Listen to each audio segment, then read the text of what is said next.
We're going to journey into a series of reports that describe not just lights in the sky, but a kind of geometric invasion of reality.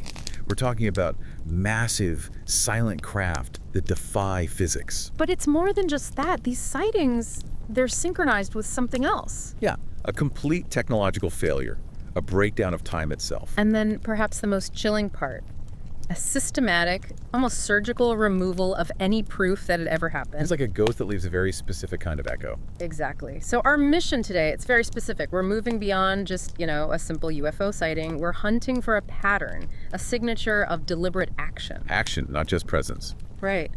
Because when you synthesize all this data, what emerges is it's a disturbing picture. You see perfect geometric shapes. You see an electromagnetic signature that literally shuts down modern life in a small, localized bubble. And then the cleanup crew comes in. A cleanup operation. So precise, it feels. Engineered. It's not random. And that really brings us to the core of it, doesn't it? The central paradox that we have to wrestle with tonight. The thing that makes you question the ground beneath your feet. How can an object, something described as solid, colossal, the size of a building, move with the absolute silence of a bad dream? Right, instant 90-degree turns. And then vanish, leaving nothing behind. Not a sound, not a burn mark, not a single corrupted video file that survives. It forces you to ask a really fundamental question. What does physical even mean? Right.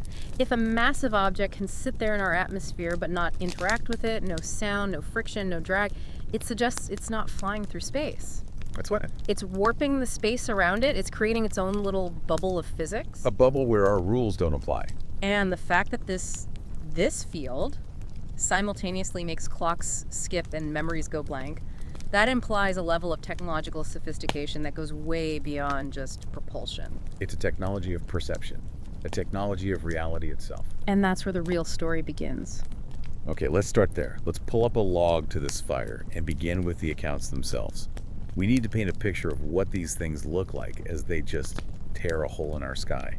Let's talk about the geometry of intrusion. The shapes that shouldn't fly. The shapes that, according to everything we know, can't fly, and yet they do, with this terrifying silent precision. And there's one shape that comes up more than any other. It's almost the calling card of this phenomenon. The big one. The massive silent triangle. And I want to stress both of those words, massive and silent, because that's the contradiction. That's the impossibility right there. I mean, think about it for a second. Picture the biggest thing you've ever seen fly.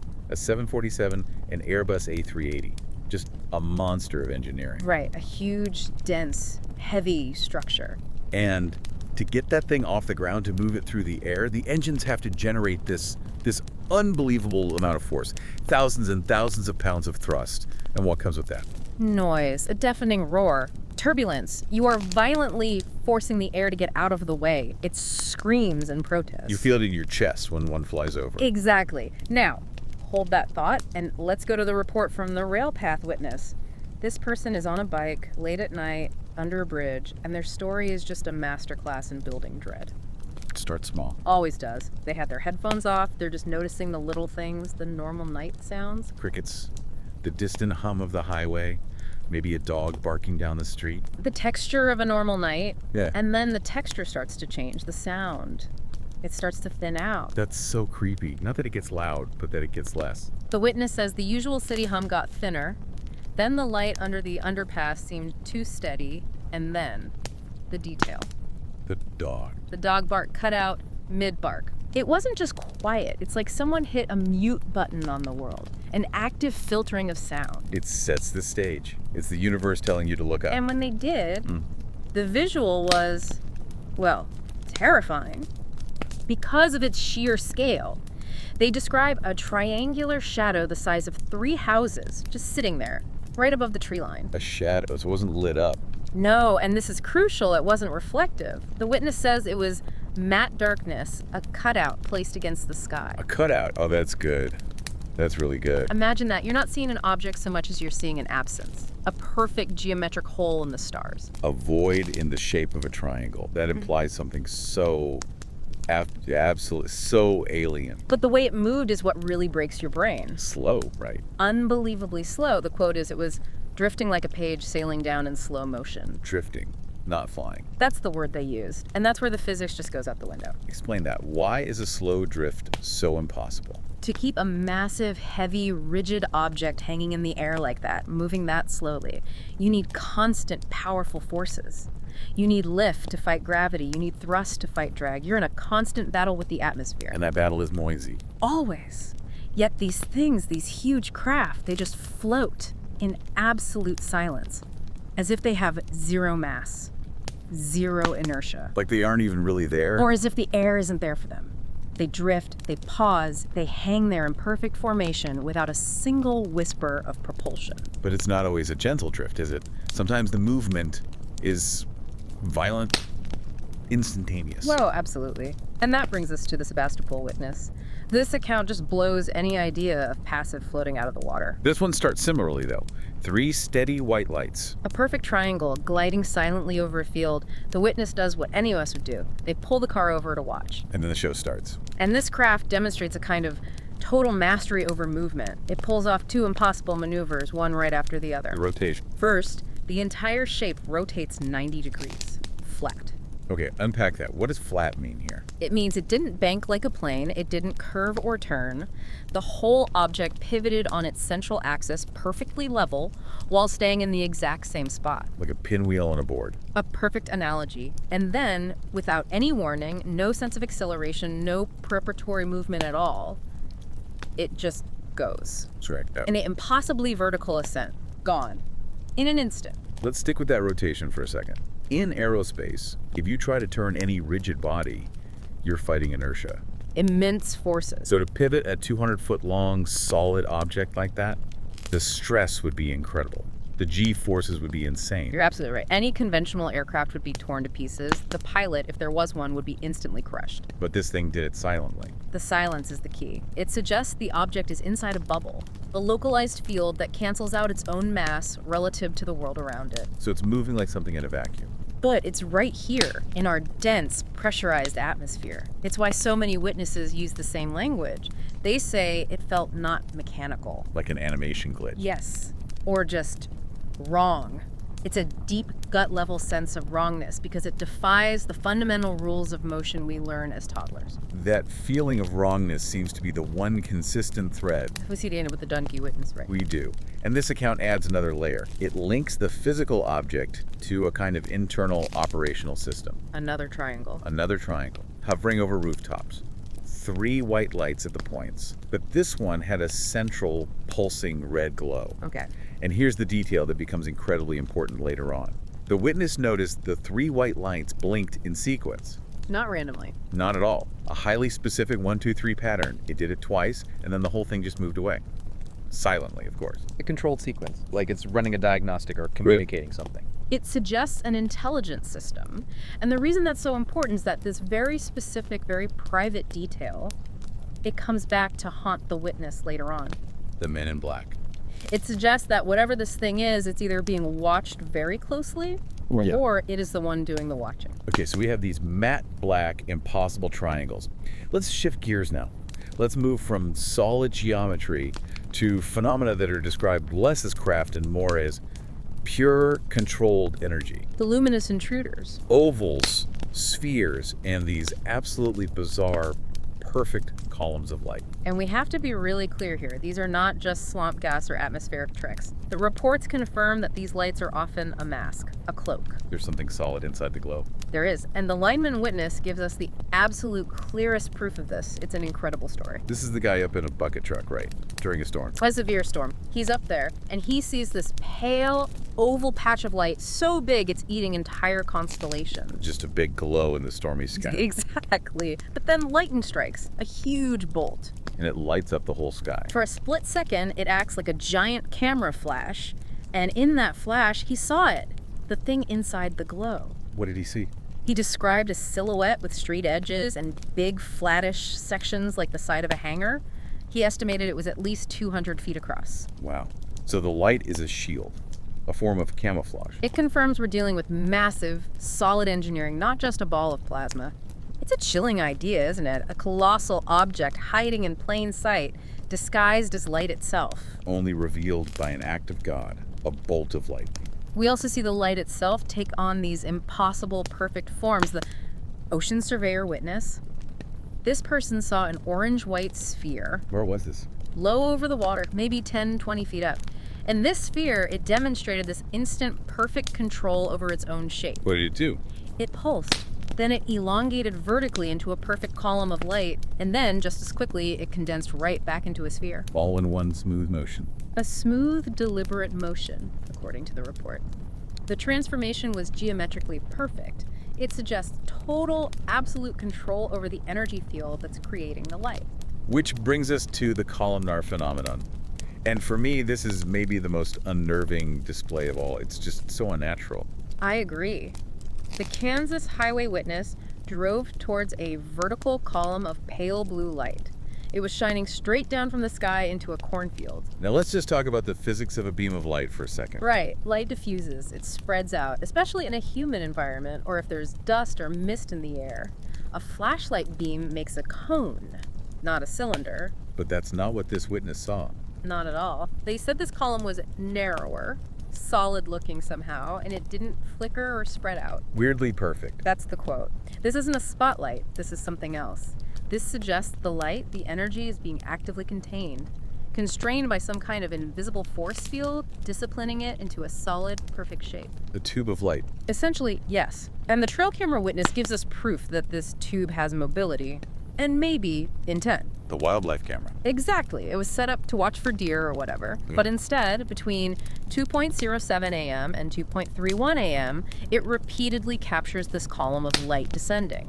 The description is incredible, like smoke made of light. It resolves just a few feet above the ground. But here's the kicker. Sometimes the camera caught it appearing to lean as if it were searching for something. Searching. That implies agency. Purpose. It's paramount. If this were some natural atmospheric event, it would be fixed or it would diffuse. But this thing is moving. It's adjusting its position laterally. It's peering down into the cornfield, all while maintaining that impossibly perfect, stable shape. So whether it's a black triangle or a glowing column. The operating principle is the same. Impossibly smooth movement, absolute total silence, and a complete and utter disregard for the environment and the laws of physics that we all have to live by. The geometry alone is enough to give you chills, but that's really only half the story, isn't it? Not even. That's just what they look like. The real terror begins when you realize what they do to the world around them. The moment these things show up, they bring with them this localized bubble of chaos. The world doesn't just go quiet, it stops working. Which brings us to the signature, the electromagnetic or EM signature of these encounters, and the temporal dislocation that follows. Time itself starts to break down. Let's quickly define EM for anyone listening. We're talking about electromagnetic fields. This is the fundamental force that governs everything. Light, radio waves, electricity, your phone, your car's computer, all of it. And the appearance of these UAPs coincides with a huge localized disruption of that field. It suggests an enormous energy generation, or maybe an energy draw, we're not sure which. We've already talked about the sound going away, the dog's bark getting cut in half, the city hum thinning out. It's this sensory prequel, an imposed heavy silence that feels different from just quiet.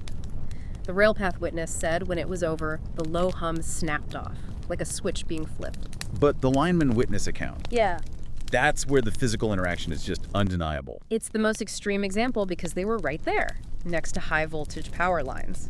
It's the perfect environment for this energy signature to really show itself. The radio went blank. The rain. The report says the rain stopped midair. How would that even possible? A massive static field, perhaps, holding the water droplets in suspension. We don't know. But the silence was complete, almost heavy. And then the technical detail, the one that a lineman would notice. The metal on the power line turned a faint blue under the light of the object. Okay, that's wild. What does that mean scientifically? Why would metal turn blue? It strongly implies something called high energy ionization, or maybe a massive static charge transfer. In English. It means the energy field from this craft was so powerful it was literally stripping electrons from the atoms in the metal. It was changing the material on an atomic level. It wasn't just a reflection. No, it was an energetic interaction. The field was powerful enough to momentarily alter the physical properties of the things around it. This is exotic physics in action. This isn't a helicopter with a broken taillight. And this energy field, it's not random. It seems to systematically target our technology. We see total systemic failure. Phones, cars, GPS, security systems. The ocean surveyor. When that light sphere hovered over their boat, everything died. The mast light dimmed, the cabin light went out, the radio went dead, and the GPS screen just turned gray. It was a complete temporary bubble of non-functionality. And it all came back on the second the light disappeared. Snapped right back on, which is crucial. The Kansas Highway Witness had an even more direct brush with it. They drove right under the blue column. And in that moment, the car's engine, headlights, dashboard, everything just shut off. Complete electrical death. And then? A few feet later, on the other side of the beam, it all snapped back on, instantly. Did it damage the car? That's the fascinating part. A later inspection found the alternator, and the battery terminals were unusually clean. Clean? Like they'd been scrubbed. It suggests the system wasn't fried by a power surge, it was neutralized, paused by this external field, and then allowed to resume. That's the difference between an accident and an action. Precisely.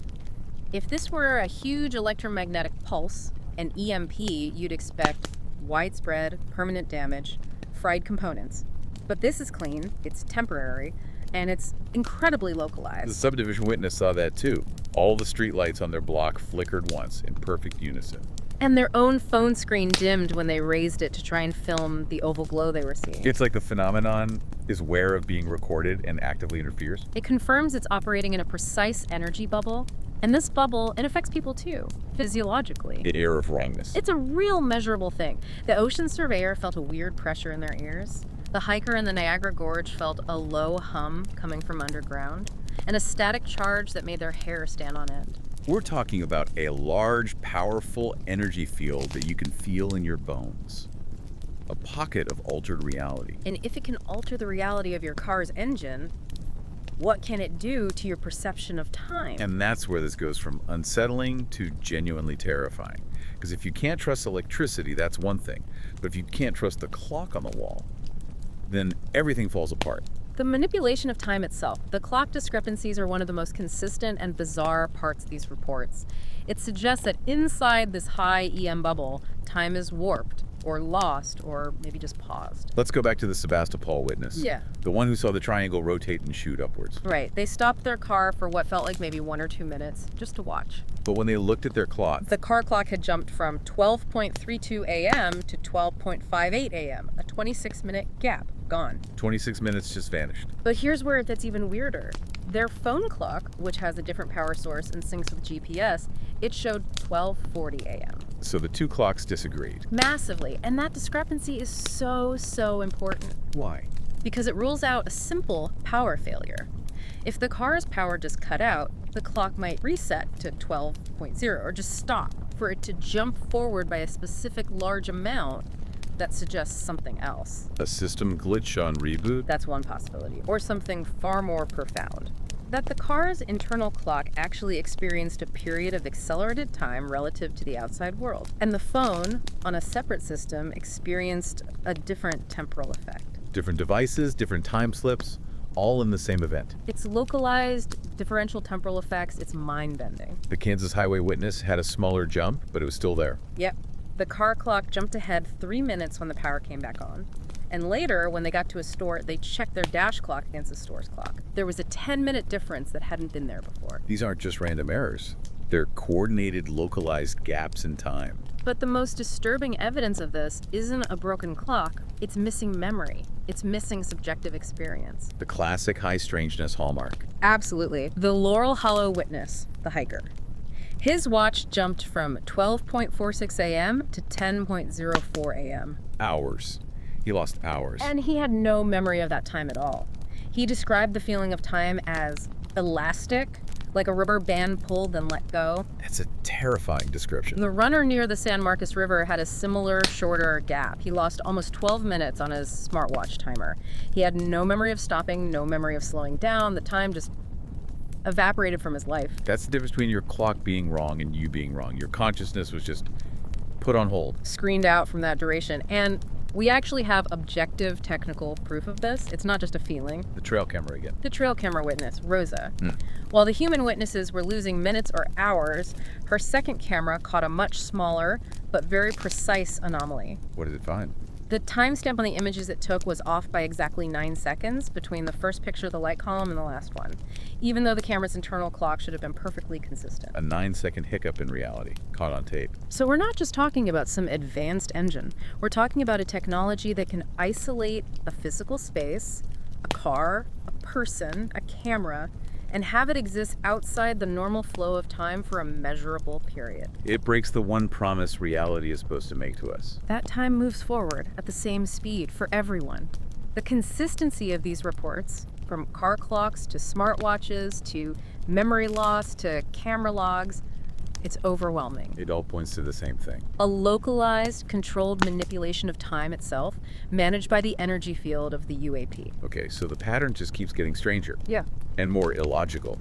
We've established these things are huge. We've established they generate these colossal reality-bending energy fields. You'd expect destruction. You'd expect a footprint. Exactly. But the moment they leave, they follow this one chilling rule, zero trace. The aftermath is defined not by what's there, but by what's missing. The footprint of absence. And this paradox, this is absolutely central to understanding the level of technology we're dealing with. If a craft the size of 3 houses hovers 50 feet over a field, forget the heat. The air displacement alone, the downwash, should be like a hurricane. It should flatten grass, shatter windows, uproot small trees. but in most cases, we see nothing. Absolutely nothing. The rail path witness went back to the spot immediately with a flashlight. They were desperate to find something, and they found nothing. Grass, unpressed tire tracks only from cars. The grass wasn't even pushed down. It's consistent across so many of these accounts. Think about the trail camera witness. They were looking at the spot where that column of light seemed to touch down near their compost bin. They went out looking for evidence. Of course they did. They were looking for scorch marks, melted plastic, anything. What they found was untouched ground. They said the lack of damage was more bothersome than any burn mark might have been. I totally get that. A burn mark is evidence. You can explain it, even if the explanation is weird. But nothing. That's a different kind of scary. It's an intellectual horror because it tells you the propulsion system is something we can't even comprehend. It's non-contact. It must be manipulating gravity or space-time itself. It's not pushing against the air. And if you don't push the air, You make no sound. And you leave no footprint. The technology is so advanced, its operation is completely sterile, isolated from the environment it's in. But wait, we have to address the Niagara Gorge witness. Because they did find something. He did. They found a circular patch of scorched ground about 15 feet across. Doesn't that completely contradict this whole non-interference idea? On the surface, yes. But when you look at the details, it actually reinforces the idea of extreme control. How so? The scorched dirt, it was dry, it was odorless, and most importantly, the trees and the grass right next to this 15-foot circle were completely untouched. No collateral damage. None. If that had been a normal fire or a lightning strike, the heat would have diffused. It would have spread, charring the surrounding area. This was a perfect, surgically precise thermal event. Like a branding iron. An excellent way to put it. It suggests an extremely focused energy delivery. Maybe a sampling action or a test that was confined to that exact circle and then terminated instantly. They didn't accidentally leave a mark. They chose to leave that specific mark. The control is absolute, even in the traces they leave behind. Which are almost never the big, obvious things. The real evidence, the stuff that sticks, is much more subtle. It's the sensory and residual marks left on the witnesses themselves. These are harder to explain away. Much harder, because they're so personal and so strange. The rail path witness, for example, found a thin film of condensation on the inside of my bike helmet, and it felt cold. Condensation in a helmet. What could cause that? A massive localized temperature drop. The energy field from the craft could be drawing heat out of the immediate atmosphere, causing moisture to instantly condense on surfaces. A cold spot. And the sensory stuff lingers. The Iowa nurse witness said the air near the cornfield had a faint smell, metallic, like after lightning. And that smell is corroborated, isn't it? It is. Perfectly. The backyard orb witness, a totally separate incident, said it smelled weird, kind of like when someone burns copper. That metallic ozone smell That's significant, right? Highly significant. It's the smell of high voltage electrical discharge. It's the smell of ionization, which we talked about earlier. It means that even after the craft is gone, the air itself is still charged. It's full of altered particles. You're literally smelling the residue of exotic physics. You are. And we also see these incredibly delicate, non-destructive physical marks. The backyard orb witness again. They found the dew on the grass where the orb had hovered. Just push down. Pushed down in a tidy oval the size of a coffee table. A perfect impression. No scorching, no crushing, just gentle pressure. And then it gets even more personal, the marks left on people. This is where it gets really dark. The hospital and trail witness, the one who lost 3 days of memory, discovered something on their arm. The pinpricks. Tiny, perfectly round pinprick scars arranged in a tight circle on their forearm, and they had absolutely no memory of getting them. And these weren't just normal scars. No. The witness said they felt like something was just beneath the surface, and that sometimes the scars would glow a faint blue and feel electrical. So if your camera won't record it, if your phone dies, the body becomes the evidence. The body becomes the recording device. And it's not just humans. Animals seem to be incredibly sensitive to these residual fields. The friend of the rail path witness said his dog was shaking uncontrollably, even though it wasn't cold. The dog that stopped barking. Dogs stopping mid-bark, staring at the sky where something was.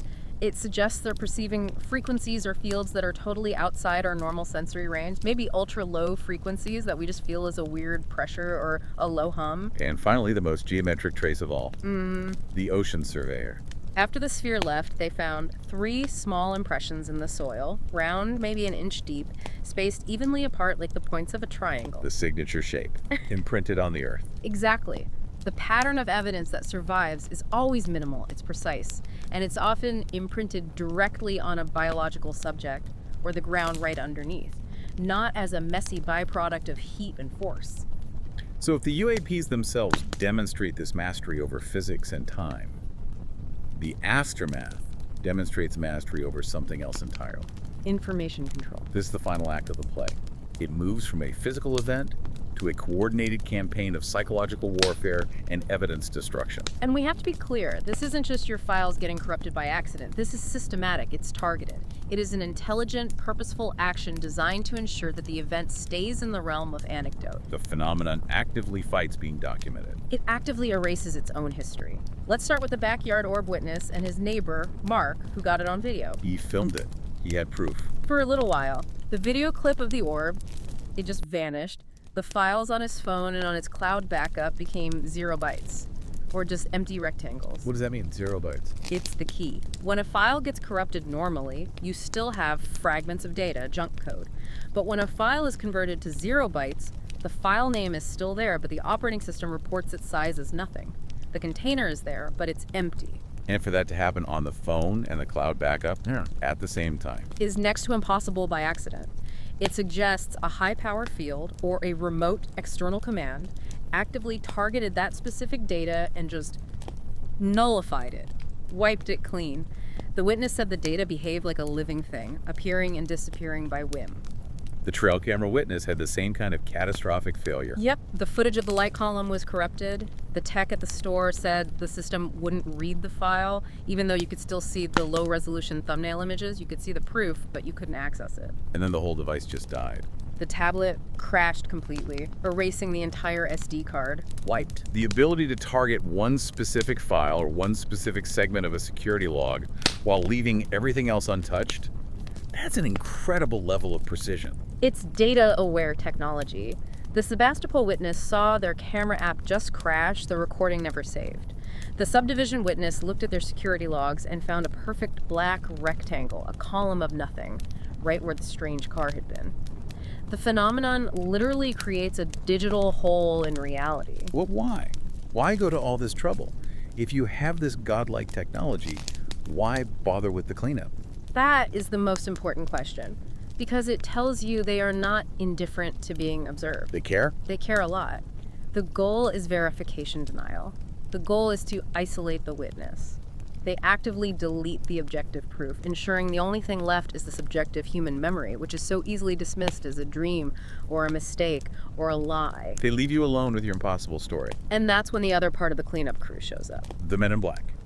The physical manifestation of the suppression effort. They appear almost immediately after the event, and they demonstrate this intimate, deeply unsettling knowledge of things they should not know. This shifts the story from physics into the realm of espionage, psychological control.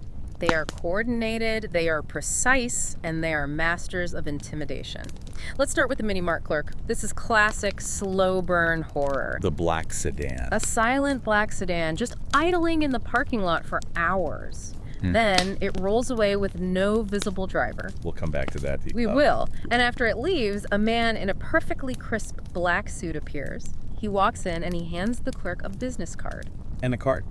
Instantly vanishes from the clerk's hand, but not before they read the 2 words printed on it. Do not recall. It's a literal instruction delivered via a high strangeness event. The vanishing card, it suggests the MIBs themselves are using the same kind of physics-defying tech as the UAPs. It's intimidation wrapped in an impossibility, a threat delivered by magic trick. And they always know the details, the specific private details. Remember the Dundee witness, the one who saw the lights blink in sequence. The 1, 2, 3 pattern. A man in a black suit appears at the bus stop the next day. He walks up to the witness, and his first question is, did the lights blink in sequence? He knew. How could he possibly know? It confirms immediate, precise surveillance of the event itself. They're not there to gather information. They're there to show you that they already have all the information. It's a power move. It's total coercion based on superior knowledge. The trail camera ranger station witness was approached by a man who knew about the corrupted footage before the witness had even told anyone about it. They had printouts. Printouts of thermal stills from the footage, and he gave the witness a very clear instruction. Redirect your research efforts. Message is clear. Just stop looking. And the car they drove was a black SUV with tinted, plateless windows. They operate completely outside of any normal jurisdiction. The subdivision witness had 3 of them show up. At 2:13 a.m., the exact time the mysterious black car appeared outside their house every night.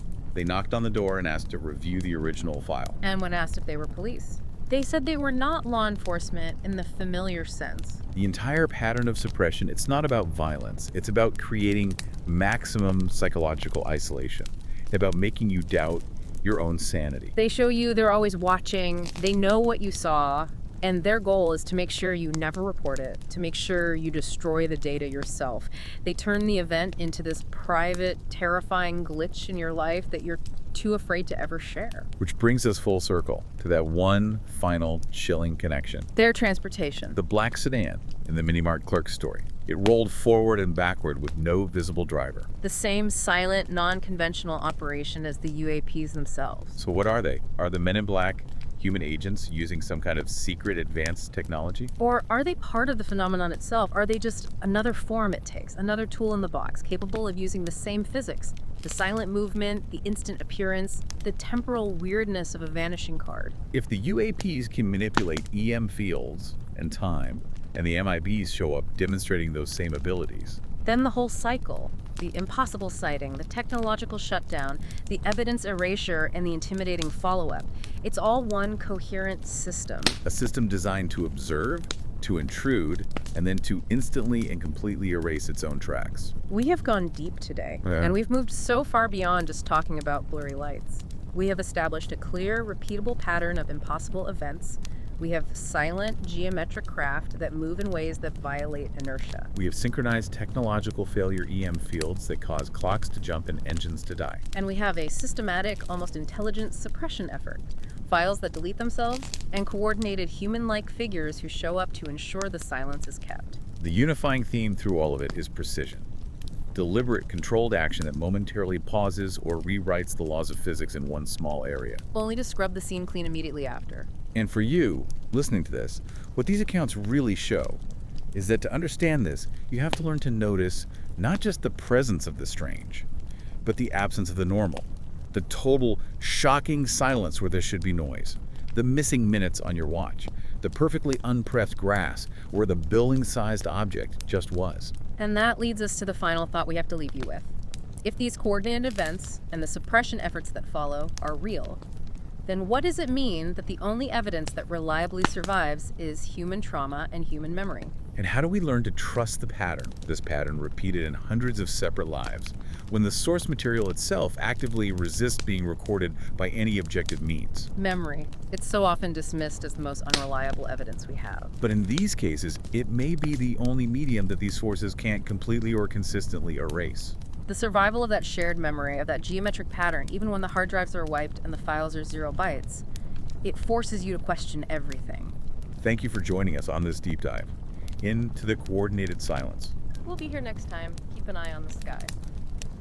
And your clock.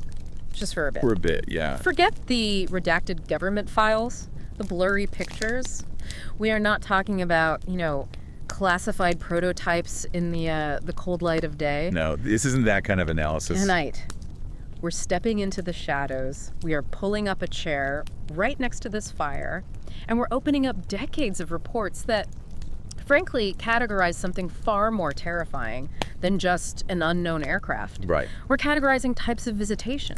And that's the critical shift in perspective, isn't it? We have, hundreds and thousands of pages of documented human observation, stuff going back to the early 20th century, right up to, last week. Yeah. And on the surface, okay, these reports all defy our understanding of physics. You've got the instantaneous acceleration, the silent movement, the impossible turns, all of that. The greatest hits. Exactly. Yeah. But if these things were truly random, if they were just glitches in the system, you'd expect the forms to be chaotic, constantly changing, evolving as our own technology evolves. But they don't.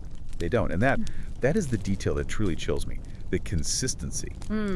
These objects, whatever they are, they in constant forms, they repeat their geometry, they organize their presence. It's like we're looking at a craft library. A craft library, I like that. Yeah, a catalog of the same fundamental designs being deployed across time, across cultures. And that suggests something intentional. Yeah. An organized system operating within very specific parameters. So that's our mission today. We are doing a deep dive into that very library, the craft library of the unknown. Exactly. We're organizing the terror into 9 distinct families, 9 signatures of the things that share our sky and maybe our oceans with this chilling authority. And we have to start where it all began, really, the shape that defined the modern terror. The one that gave us the language to even talk about it. Historically, that's the foundational shape, the one that established the whole system, the classic disc. The discs, the flying saucer. It sounds almost quaint now, doesn't it? It really does, like something from a 50s B movie. Yeah, a bit goofy. But when you go back, when you actually read the original reports, the sheer astonishment, the fear, it's palpable. Oh, absolutely. This shape, metallic, reflective, and just utterly seamless, it became the benchmark, the original sin of the whole modern phenomenon. And while you have sightings going back to the 30s and pilots seeing weird stuff in World War II, The Foo Fighters, we'll get to them. we will. But it was Kenneth Arnold's one sighting in 1947 near Mount Rainier that really standardized the experience for everyone. Right. And his account is foundational, not just because he accidentally coined the term flying saucer, right? Not at all. It's because of the specific behavior he described. This is so important. He was an experienced pilot. He knew what planes looked like, what they could do. He wasn't some guy seeing a weather balloon for the first time. Exactly. He's flying near Rainier, and he sees 9 objects in formation. His speed estimate was over 1,200 miles per hour, which was it was revolutionary for 1947. Nothing we had could touch that. But that's not the detail that gets me. It's not the speed. No, it's the quality of the movement. He didn't say they flew. He said they moved like saucers skipping across water. Think about what that really means. A stone skipping on water. It's this oscillating fluid motion. It hits the surface, bounces, glides. It's not fighting the medium. It's using it. It's playful. It's playful, but it's also incredibly precise.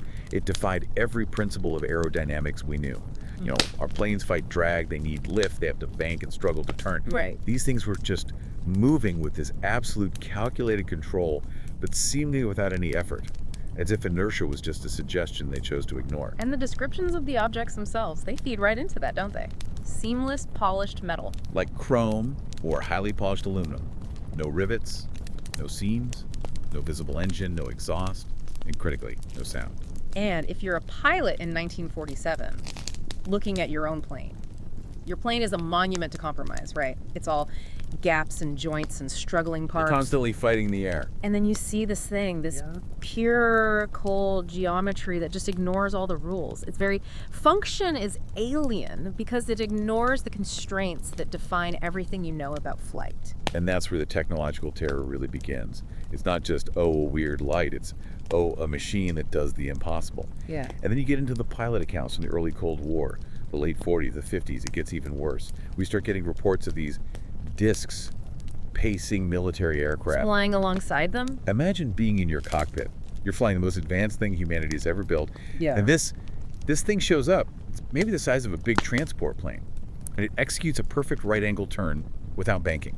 Which should be impossible. You should tear the craft apart, the G-forces alone. Or just stops on a dime at 40,000 feet and just hovers. And we can't do that. Not then. Not really even now, not like that. Our planes need miles of sky to make a wide turn. These discs treated the three-dimensional world like it was a 2D piece of paper they could just pivot on. No consequence. They treat mass as if it's optional. That's the core of it. The horror of the disc is that it makes mass an option. And this capability, it moved very quickly from just, eyewitness accounts to documented fact. By the 50s, we start getting radar visual correlations. Which is huge. That's the game changer. Everything. Because it confirms what the pilots were seeing was a solid, physical, metallic object. It was being picked up by our most advanced military sensors. So this isn't swamp gas. This isn't a reflection. No. The 1966 Ohio case is a perfect, unsettling example. You have this highly metallic, circular object. It's being tracked on ground radar, and at the same time is being seen by multiple witnesses on the ground. So you have the machine and the human eye saying the same thing. Exactly. And it paces an aircraft for several minutes, just follows it. Then, when it decides to leave, it instantly accelerates away.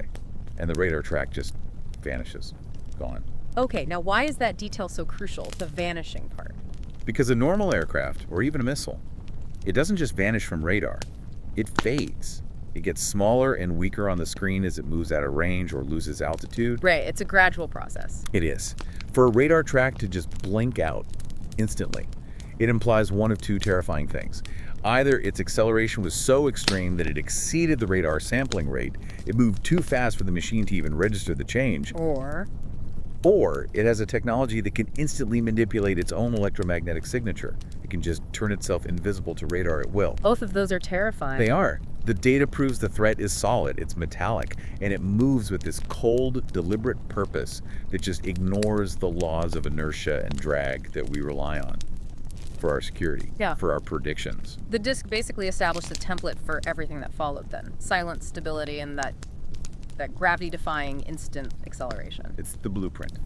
But as our technology evolved, so did the geometry of the dread we were seeing. The agile little disk gave way to something else entirely. Something bigger, something that didn't run. The crushing scale of the triangular craft in the 80s and 90s. Yeah, the black platform. And that shift from the compact, speedy disk to this enormous geometric triangle. It was fascinating.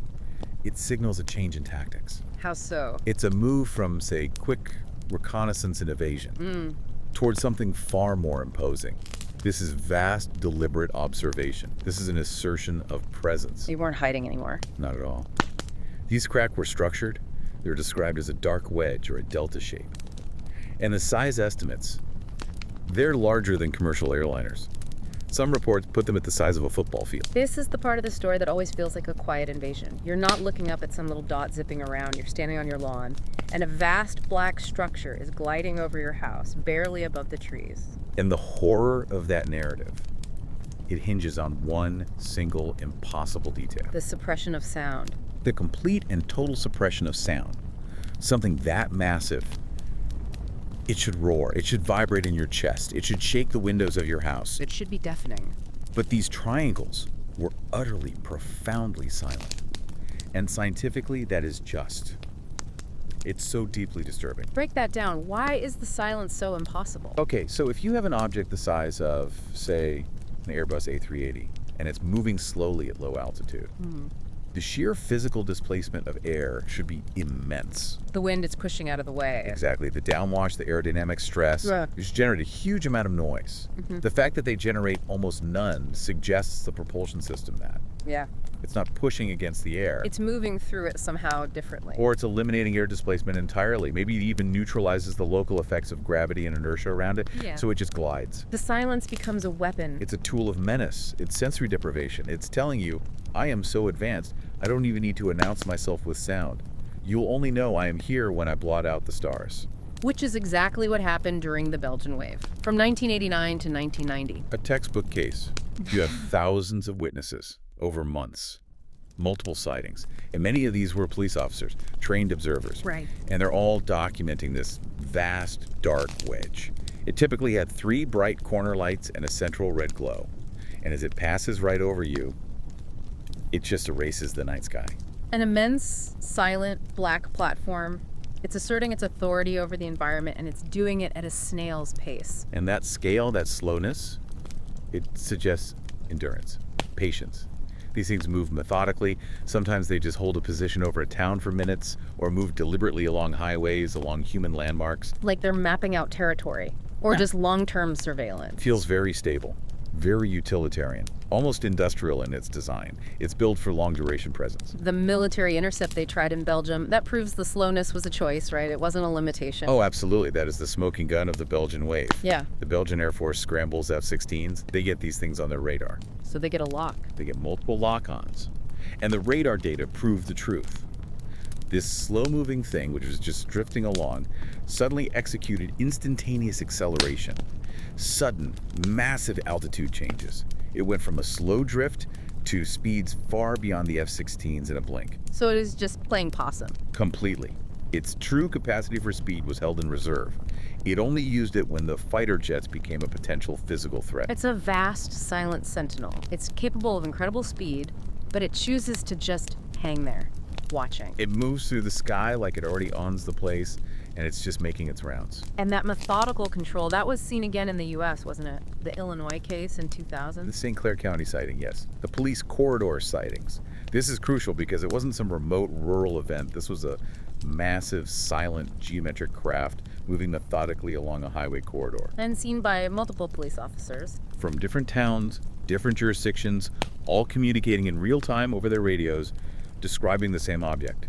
When one officer tried to pace it in his car, it just effortlessly accelerated and was gone. So it's a display of engineered, deliberate control moving along a major human artery. It confirms this isn't just a fleeting anomaly. This shape, this triangle, it's a fixture. It seems to have specific operational zones. So, if the disc was the template and the triangle was the silent invasion, Then the tic-tac is the clinical assessment. yes, the most modern terror, arriving suddenly, post-2004, and it's stripped down. It's pure cold efficiency. The tic-tac represents a kind of technological refinement. It's minimalistic. And unlike a lot of the older sightings, which, often rely just on visual reports, Right. the tic-tac entered the public conversation with robust, multi-system documentation right from the start. We're talking sophisticated military radar. The SPY-1 system on the USS Princeton were the most advanced in the world. You have visual confirmation from multiple trained fighter pilots, Huh? and you have infrared tracking, FLIR. Let's pause on that. FLIR. It stands for Forward-Looking Infrared. Why is that specific piece of tech so important here? Because it detects heat signatures. Any conventional aircraft, even our most advanced stealth jets, they generate immense heat. From their engines, from the friction of the air rushing over their surfaces, they glow on an infrared camera, They leave a heat trail. a massive one. The fact that the FLIR footage captured the tic-tac, and it's this. White, smooth, elongated shape, about the size of a small fighter jet. And completely featureless. No wings, no seams, no exhaust ports. Exactly. And the FLIR shows it moving calmly, with incredible agility, but with no heat plume, no visible exhaust. That is definitive proof that its propulsion system is completely non-aerodynamic and non-combustion. It breaks the rules. It looks like a tool built for a very specific and very frightening task.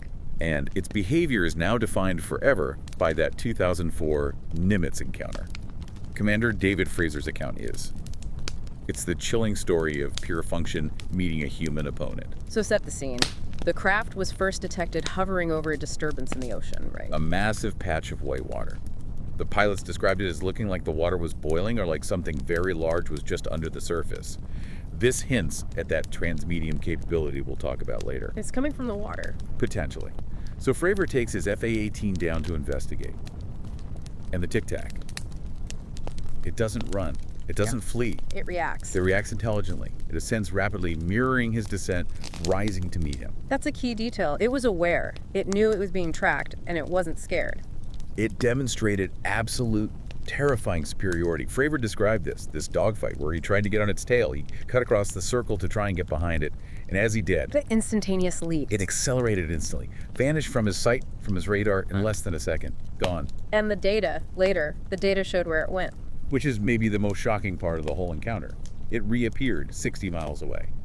At the exact military rendezvous point, the CAP point, that the pilots were scheduled to fly to minutes later. It knew where they were going. It seems so. Now let's just think about the physics of that for a second. To accelerate from a hover to a speed that covers 60 miles in, say, a second or two, the G-forces involved would be in the thousands. And what does that mean in simple terms? It means any human pilot would be turned into a red smear on the back of their seat. The aircraft itself, any structure we know how to build, would be instantly vaporized. It would just disintegrate. But the tic-tac did it without any apparent effort. Exactly. It wasn't just fast. It ignored the need to get fast. It just was over there.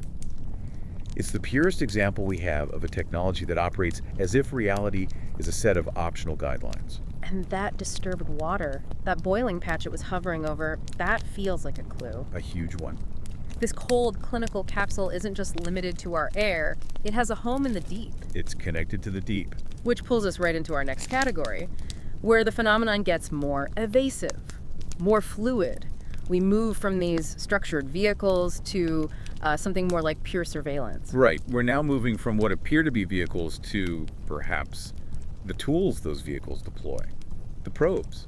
The watchers. The ubiquitous watchers, orbs, spheres, and luminous globules. If the other shapes were, highly structured craft, the orb represents the phenomenon at its most fundamental level, its most deployable form. And it's the oldest, isn't it? By far. The simplest and the most persistently reported category. We're talking centuries of reports. These are small spherical objects. Sometimes they're intensely glowing, luminous, and other times they're described as highly metallic and reflective, like a ball bearing. They are the ubiquitous watchers. They seem to be everywhere. And the most famous historical example has to be the Foo Fighters from World War II. That's the perfect campfire story. The persistent follower. It is. Imagine you're in a B-17 bomber. You're on a long-range mission, deep over hostile territory. You're already under immense stress. It's dark, it's cold. You're looking for enemy fighters. Exactly. And suddenly, these small, silent, orange or white spheres of light just appear off your wingtip. They don't attack, they don't fire, they just pace you. For how long? For minutes at a time. Sometimes they weave around the plane from one wing to the other, acting as these silent, agile escorts just outside the canopy. You weren't hostile, they were surveying. And that's somehow worse, isn't it? It is. Their refusal to engage, but their persistent presence. That's what's so unsettling. And they exhibited an agility that just defied physics, even for their small size. Like what? They could stop instantly, go from hundreds of miles an hour to a dead stop, turn at sharp right angles without slowing down, ascend vertically without any sound. Again, no aerodynamics. None. They seem to be operating with some kind of localized field propulsion. They're like these easy-to-deploy autonomous surveillance drones, or maybe something more biological seeming in its form of observation. And the sources show they often appear near sensitive sites, military bases. Oh, consistently. During the Cold War, you get countless reports of these spheres near missile silos, nuclear facilities, air bases. They seem drawn to power, to strategic locations. To our weapons. To our energy and our control systems, yes. And this isn't just ancient history. The source material brings us right up to modern conflicts. The Baghdad Orb, 2016. A perfect modern example. U.S. forces record a small, glowing sphere near a convoy in the Middle East. And we have the FLIR footage. The heat camera. And it confirms a consistent heat signature, but crucially, no exhaust plume, no visible means of propulsion. It maneuvers around the vehicles, it maintains its altitude with impossible stability, and then it just ascends rapidly and disappears. Active, highly controlled flight. So they seem like the eyes and ears of the larger systems. I think that's a perfect way to put it. Their simplicity is deceptive. They don't need complex structures. They seem to be able to manipulate energy and their local environment directly. They're the probes, the scouts. Connected to the larger craft, like the triangles or the next one in the library. Yeah. The rectangles. Yes, the violation of form. If the orb is simple efficiency, the black rectangle is. It's the deliberate aesthetic of impossibility. This is where we get into shapes that just flat out should not be able to fly. The anti-aerodynamic horror. That's it. When people describe these, they don't even use aviation words. They say it looked like a floating building. Or a black caravan moving through the sky. It's visually jarring because it violates every single expectation we have about flight. We're talking rigid geometric blocks. They're distinct from the triangles because of their sheer non-aerodynamic bulk. Right. They're often described as being the size of a house or like a large cargo container just hanging there. Yeah. Their propulsion system has to render concepts like lift, weight, and drag completely irrelevant. Let's tell that story from the source. The Nebraska farmer in the early 80s. It's so chilling. It is. A farmer, just after sunset, sees this massive black rectangle drifting low over his fields. He describes it as being the size of a typical two-story house, casting this broad, unnatural shadow. And again? No lights, no sound. And it's moving against the wind. Slowly. At little more than walking speed. The silence again. The lack of sound from something so huge is the psychological core of the fear here. It should fall out of the sky. It should be generating immense turbulence just by being there. But it glides. With this unnerving stability and quiet intent, they move slowly because they can. Their stability is absolute. They just ignore the air they're moving through. And that slow movement and that rigid, boxy shape, it points to this theory of them being utilitarian vehicles, carriers. What you call the modular menace? Yeah. And the source material has compelling evidence for this. There's a sighting from the American Southwest. Multiple hikers watch a vast rectangular craft just hovering, and then they see it. What happened? Small glowing spheres, the orbs we just talked about, emerge from the underside of the rectangle. Oh, wow. The spheres disperse, they do some reconnaissance for a few minutes, and then they return and re-enter the main craft.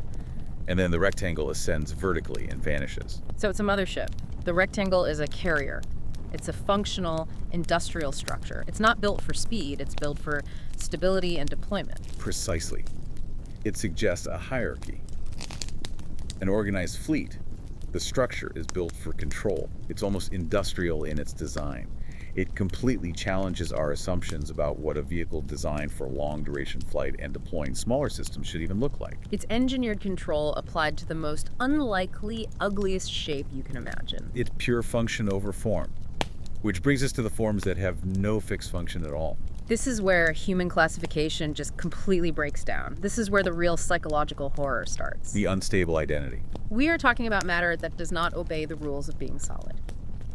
These craft, they change shape, they split apart, they merge, they blur, sometimes they just dissolve. They make you doubt your own sanity, your perception of physical reality. Because shapeshifters are the boundary where our physics just gives up entirely. This is the least common category, but maybe the most existentially frightening. The witness descriptions are so unsettling. They use words like liquid, flexible, jelly-like. So an object is solid one moment and then it's fluid the next, but it's a controlled transformation. It's purposeful. And the 1976 Tehran encounter is the absolute benchmark for this terrifying flexibility. Okay, walk us through that one. An Iranian F-4 fighter jet is scrambled to intercept this bright, intensely luminous object over the capital. The pilot reports that as he gets closer, the main craft changes its brightness, its form, and then it deploys smaller spheres. They break off from the main body. They break away. One of them darts aggressively toward the fighter jet. The other one descends toward the ground. And what happened to the F-4? The moment the smaller sphere approached, the jet's weapons and instrument systems completely failed. A total blackout. This highlights the intense electromagnetic interference capability of this whole family of craft. So the transformation is adaptive. It's not random. It's controlled. Exactly. They flatten when they need to accelerate. They expand when they're surveying.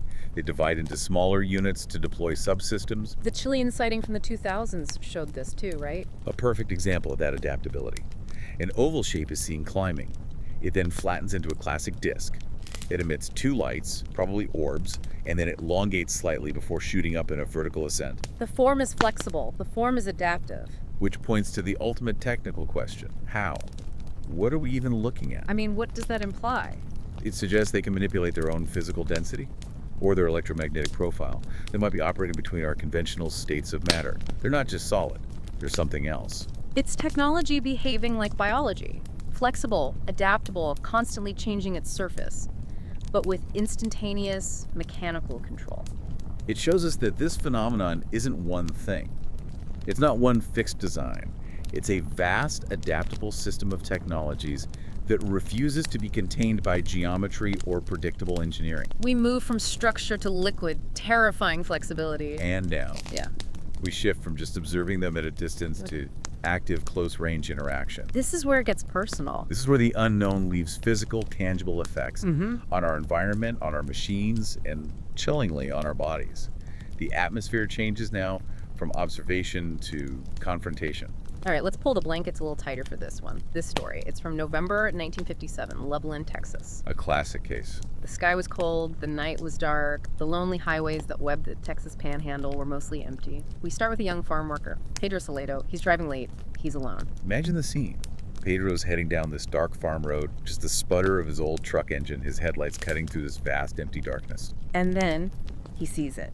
A large, glowing, bluish-white object. He described it like a torpedo or an oval, and it was huge, estimated at nearly 200 feet long. And where was it? Rising rapidly from a ditch by the roadside and then just hovering directly over the highway in front of him. Okay, now just the sensory experience of that moment. The object is immense, it's close, it's terrifyingly bright, but the scariest part, it isn't the light. It's the silence. The silence when his engine sputters and dies. Instantly. Yeah. His headlights, his only protection, his only sight in that vast dark. They fail. His truck just coasts to a halt. His metal shield is dead. He's a sitting duck in the absolute dark, alone and powerless. Pedro and his friend, they scramble out of the truck, they hide in a ditch, and they described feeling this static electricity in the air, this hum of invisible power coming off the craft. And only when the object, moving silently, drifted up and away. Only then did his engine kick back to life. The headlights just snapped back on. And that detail is everything. It's definitive, close-range evidence of acute electromagnetic interference, a direct physical effect on our technology that validates the sighting as more than just lights in the sky. It was a targeted disruption, a machine killer. Then the terror is immediately corroborated. It's not just Pedro. Within the next 2 hours, the sheriff's office in Levelland is just overwhelmed. The calls flood in. A stream of independent calls. Jim Wheeler, Jose Alvarez, Frank Williams, all reporting the same chilling sequence. A large glowing object comes near them, their engine fails, the lights go out, and the power only comes back when the object moves on.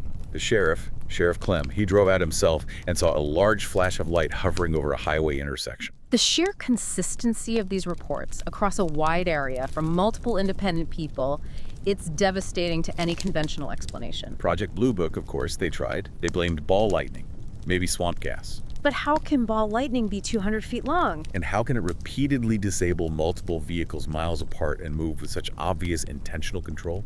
It can't. The Levelland shutdowns remain one of the most powerful examples of a close-range physical threat.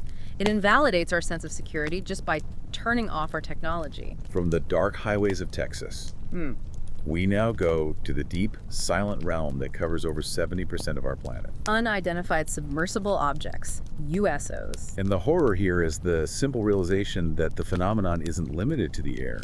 It has dominion over the deep. They ignore the boundary between air and water, as if the laws of physics and density are just optional. The atmosphere and the ocean are interchangeable to them. This transmedium capability is arguably the single most technologically advanced and frightening feature that's been documented. And we have records of this going way back. Oh yeah, naval logs, submarine crew reports, stretching from the 1940s onward. They document contacts moving at speeds that they far exceed anything we know how to build. We're talking hundreds of knots underwater. And they're not just fast, they execute maneuvers that should be impossible. They violate hydrodynamics. They'll stop abruptly. They can circle our fastest nuclear submarines. And they can ascend vertically from extreme, crushing depths in just seconds. You can just feel the naval dread in some of those accounts. In the 70s and 80s, there are these declassified Soviet submarine commander logs. Right. And they're reporting contacts moving at these phenomenal speeds in coordinated patterns around their nuclear subs before just vanishing. When your most advanced deep-sea war machine is being toyed with by something faster and quieter, your whole sense of security just evaporates. And the scientific implication is profound. Just moving through water at 100 knots, that's over 115 miles per hour, it requires immense sustained power. And it should create a huge disturbance, right? Catastrophic turbulence, friction, heat, a massive wake. The USOs, by moving silently and seamlessly at these speeds, They must have a technology that can create a localized energy field, something that drastically reduces the drag intensity of the water around the craft. So it's not moving through the water, it's moving inside its own bubble of reality. That's a good way to put it. It suggests a field propulsion that extends fully into the medium of water. And the seamless boundary crossing. That's the central mystery. It ties right back to the Tic Tacs and that disturbed water. The USS Omaha sighting in 2019 is the key modern data point. A crew member films a sphere. It's hovering over the ocean. And then it descends rapidly into the water. With no splash. No discernible splash or turbulence. Think about the physics of that. Piercing the surface tension of water at high velocity without generating a huge splash. Yeah. It's impossible, unless you have some kind of field around the object. It confirms the phenomenon isn't just visiting our atmosphere. It may be operating from a long-established base deep beneath the waves. Which brings us to the final, deepest layer of terror. When the object turns its focus directly on a person, this isn't machine interference, this is personal violation. The final insult, abduction. The 1973 Bahia Blanca incident, Argentina, Dionisio Yanca, a truck driver on a lonely road. He sees an oval, bluish-white craft sitting on the highway in front of him. He parks his truck. He gets out, he tries to run, but a beam of light hits him. Instant, total paralysis. He said he just froze in place. And his next memory. Waking up at dawn, totally disoriented. He's bleeding from a small wound on his head, he has burns on his skin, and his wristwatch has stopped at 3:15 a.m. He had 4 hours of missing time. Under hypnosis, the memory started to come back, in fragments.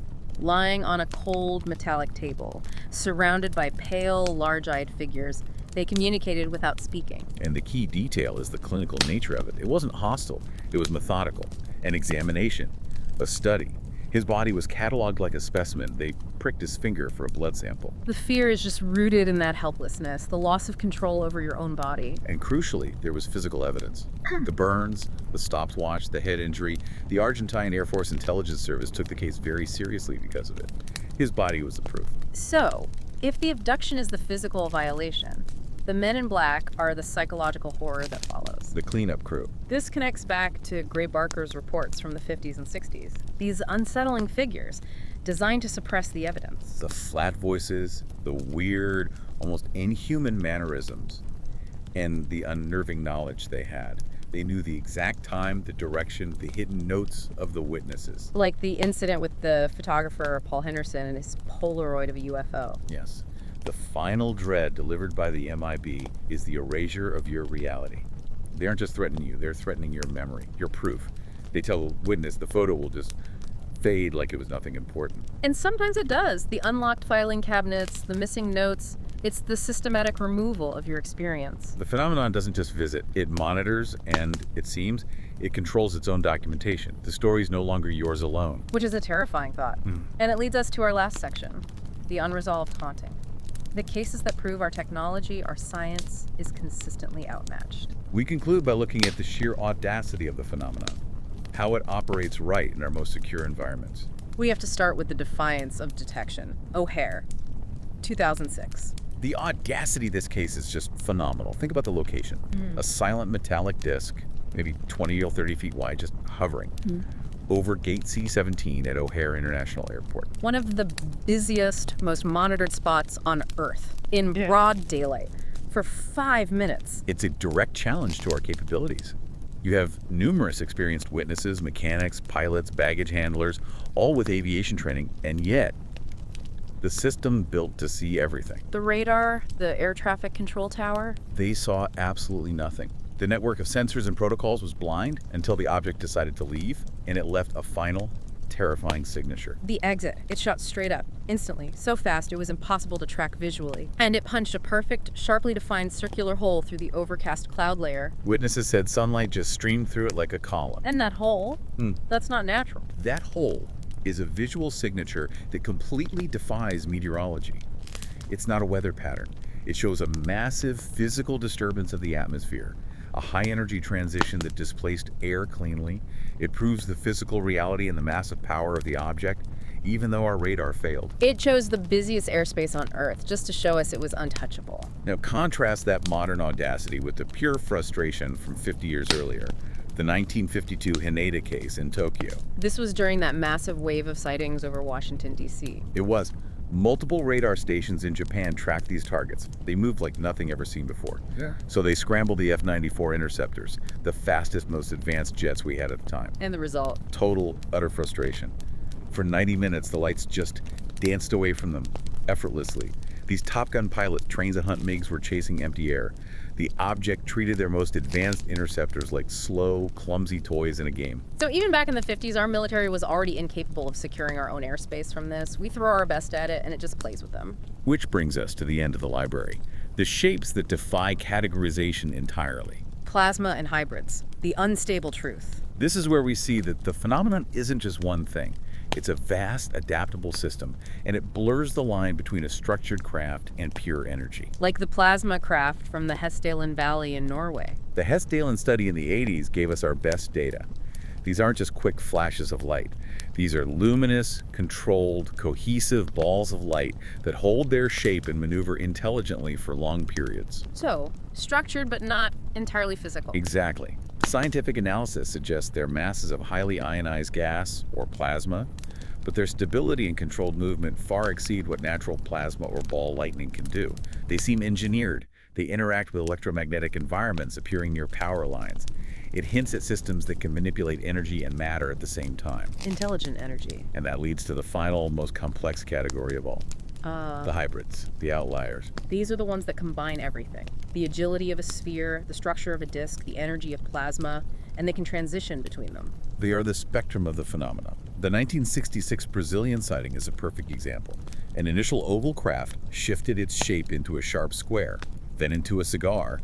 Then it released two smaller spheres before the main body shot upward and vanished as a tiny high-speed dot.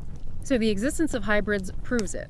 The phenomenon isn't limited to rigid forms. It's a technological ecosystem. It's capable of shifting its structure, its energy, its configuration, depending on what it needs to do. Yeah. They are the ultimate outliers because they show us that all the shapes we've just talked about, discs, triangles, tic-tacs, they might just be snapshots of a technology that is far more flexible and far more beyond our comprehension than we can imagine.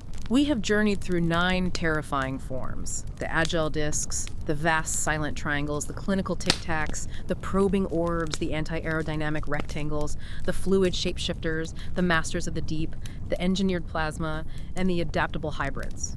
We've looked at machine violation, personal abduction, and the systemic failure of our most advanced systems. And the true horror, the concluding insight, I think, lies in the consistency of the behavior. Silent, instantaneous, controlled, and adaptive. That pattern holds across 80 years of global documentation. Yeah. And whether these craft are, terrestrial, non-human, or something else entirely, their existence challenges the absolute security of our physical reality and the sovereignty of our airspace. They've demonstrated effortless control over speed, light, inertia, over every medium. They are not just visitors, they are demonstrably superior. Which brings us to the final chilling thought for you to consider tonight, before you turn off the lights. The triangular craft. The immense black platforms the size of football fields, they often move slowly over populated areas just above the trees, as if they belong there. They don't seem to be trying to evade us. They're simply moving through what they may perceive to be their established environment. So, if these vast, silent observers are not trying to hide, but are merely operating in a territory they already consider their own, what does that imply about who truly controls the deep sky and the quiet roads after dark? Observe the shadows a little closer next time. That concludes this deep dive.